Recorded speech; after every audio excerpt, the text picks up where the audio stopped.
Buenos días chicos, hoy les traigo la explicación sobre el tema de las biomoléculas. ¿Qué son las biomoléculas? Son todos aquellos compuestos químicos que se encuentran en los seres vivos y son sumamente importantes ya que no solamente cumplen con esas funciones vitales de sostén, sino que también integran de por sí todo lo que son los cuerpos de los organismos. ¿Okay? Es decir, no existieran los seres vivos si no estuviesen estas biomoléculas para formar o hacer las veces de pequeños bloques que permiten la formación de todo un ser vivo. A su vez, estas biomoléculas están formadas por otras partículas mucho más pequeñas que son las que le dan origen y se conocen como átomos. El átomo va a ser la cantidad menor de un elemento químico que se considera como indivisible. Sin embargo, los átomos también están formados por pequeñas partículas que son los electrones, los protones y los neutrones.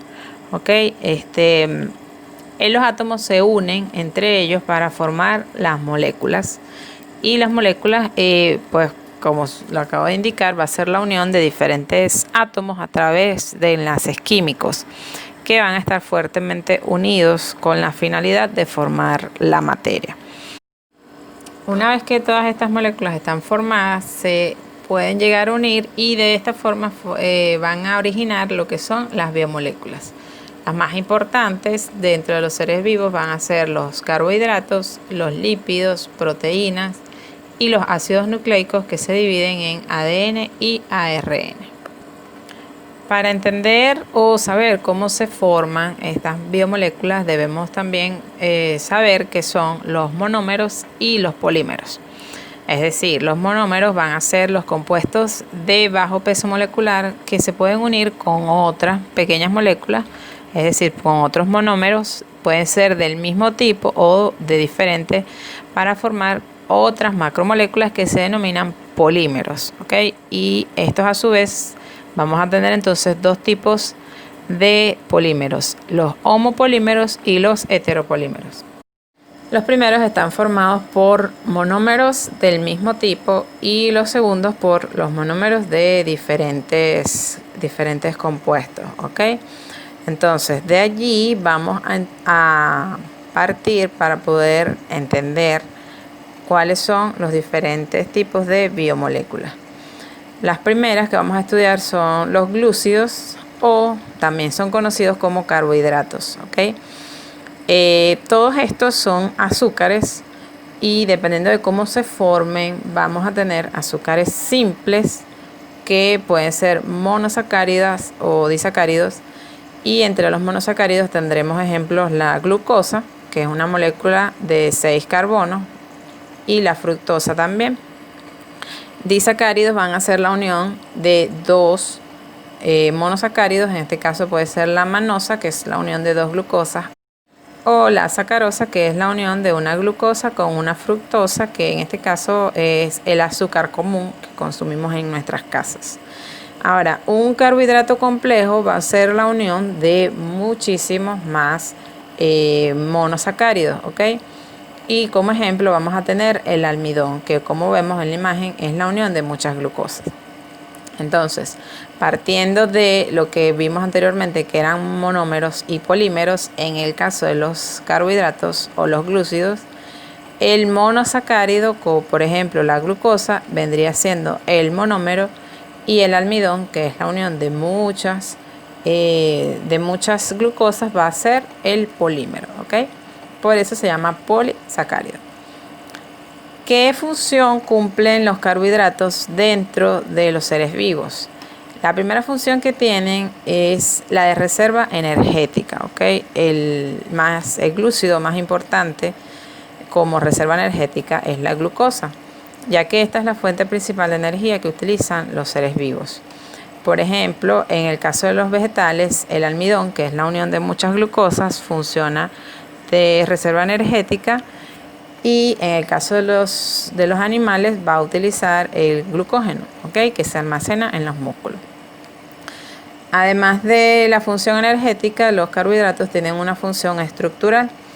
¿Qué quiere decir eso? Que va a formar parte fundamental de las estructuras de los seres vivos. En este caso, el ejemplo que les coloco aquí es de la celulosa. La celulosa es el carbohidrato o el glúcido que forma lo que son los tallos o todas las partes que son fuertes dentro de una planta, ¿de acuerdo? Entonces, ¿dónde vamos a conseguir la celulosa? La podemos conseguir en las hojas, como les dije. Y en este caso, es como podemos observar en la figura, todas esas fibras de celulosa a su vez están formadas por la unión de muchas glucosas, ¿ok? También vamos a encontrar dentro de esa función estructural muchos carbohidratos como la quitina, que está en la pared del celular de los hongos. La ribosa va a estar en los ácidos nucleicos formando la estructura de los ácidos nucleicos. Los peptidoglucanos van a estar en las paredes de las bacterias y entre otros que pueden cumplir con esa función estructural.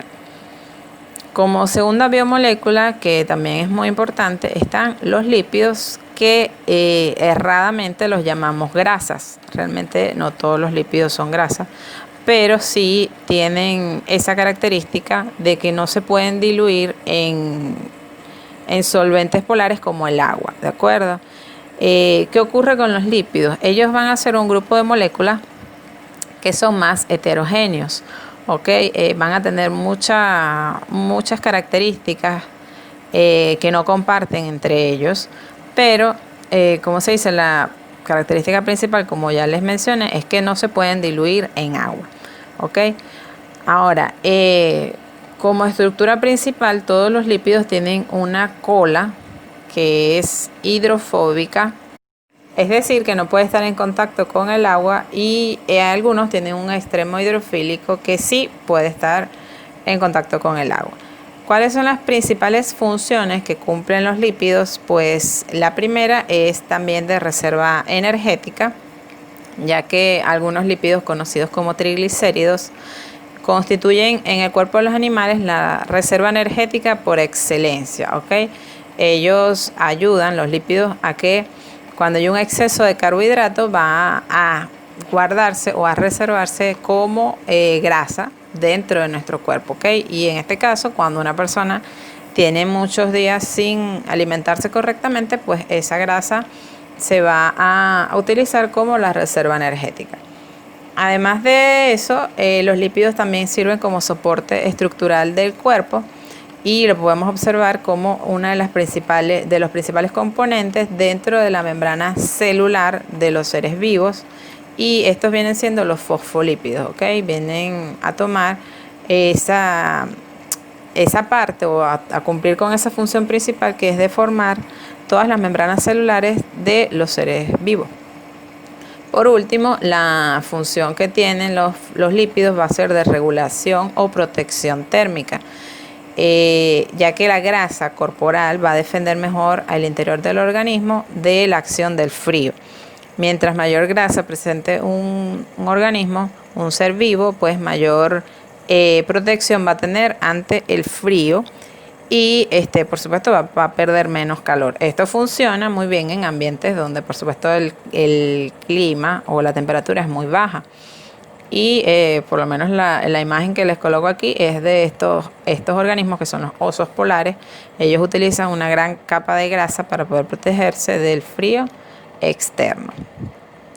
La siguiente biomolécula que vamos a estudiar son las proteínas.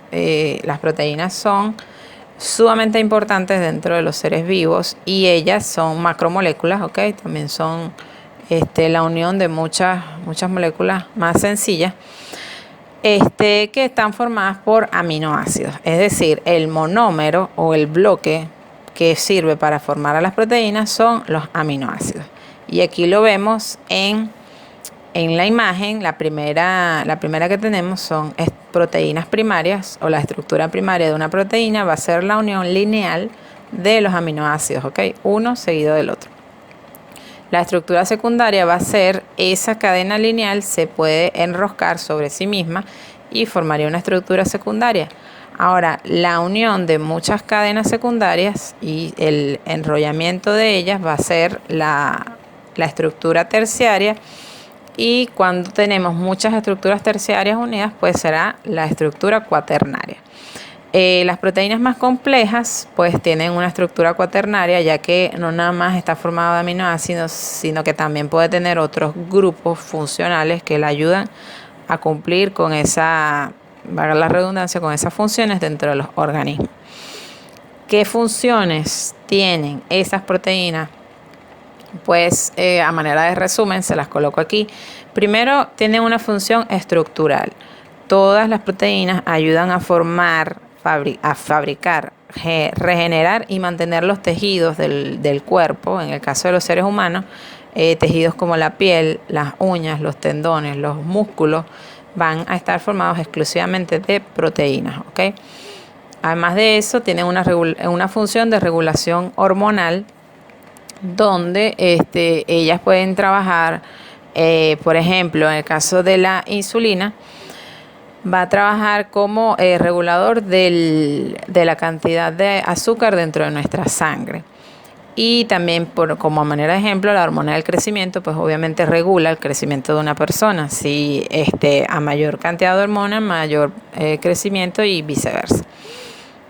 Como función de transporte tenemos, por ejemplo, la hemoglobina. Es una proteína que se encarga de transportar oxígeno, sumamente importante, ¿okay? En la sangre. Y tenemos la albúmina, también transporta nutrientes que ayuda a nutrir a los seres vivos.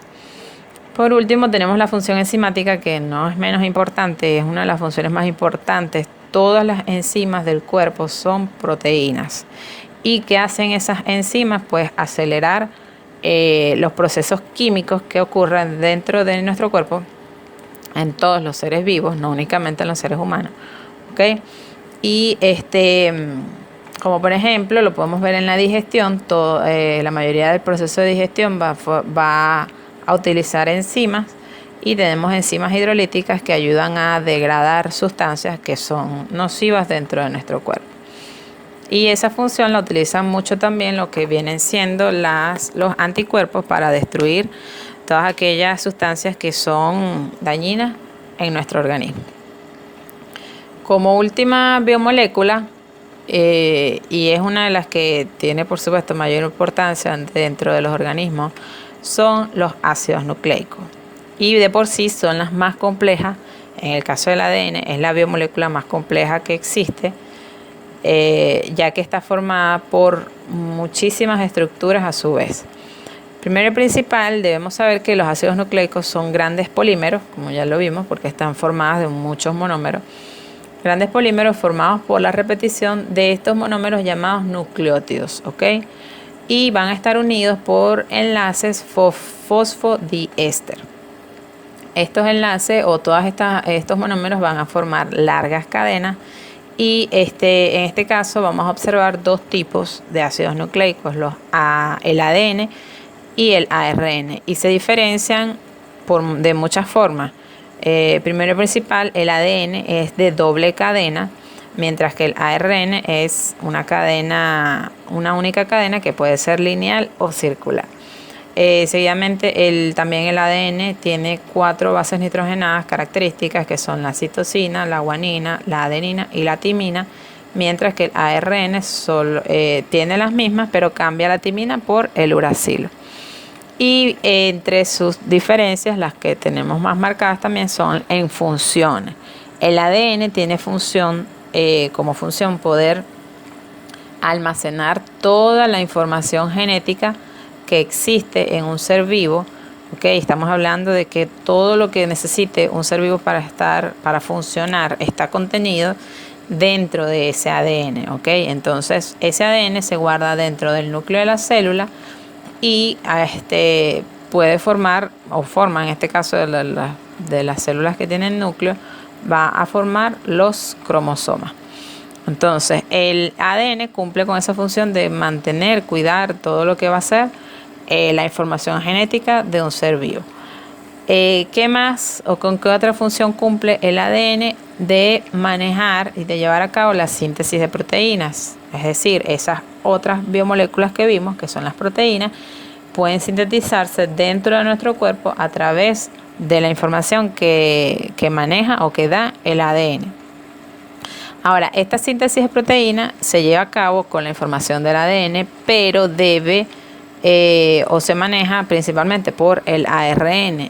El ARN, y es donde viene una de las funciones de él, se divide en varios tipos de ARN. El primero, que es el mensajero, lleva la información, ¿ok?, a los ribosomas y allí se van a formar las proteínas. Entonces, en el caso del ARN sería más que todo copiar la información del ADN para poder llevarla a un sitio específico de la célula y poder trabajar, ¿ok? Es como decir, el que toma la información y la ejecuta. Y como última función, de las que por supuesto de las más importantes, los ácidos nucleicos siempre van a trabajar, en el caso del ADN, en la formación de nuevas células. Se necesita copiar la información de una para llegar a formar dos células hijas, ¿ok?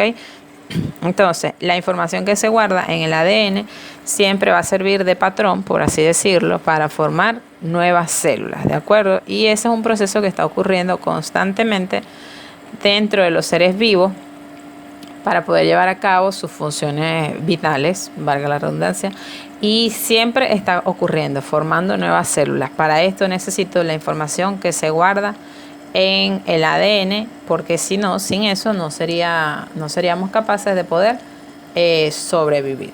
Gracias por su atención y que tengan un feliz día.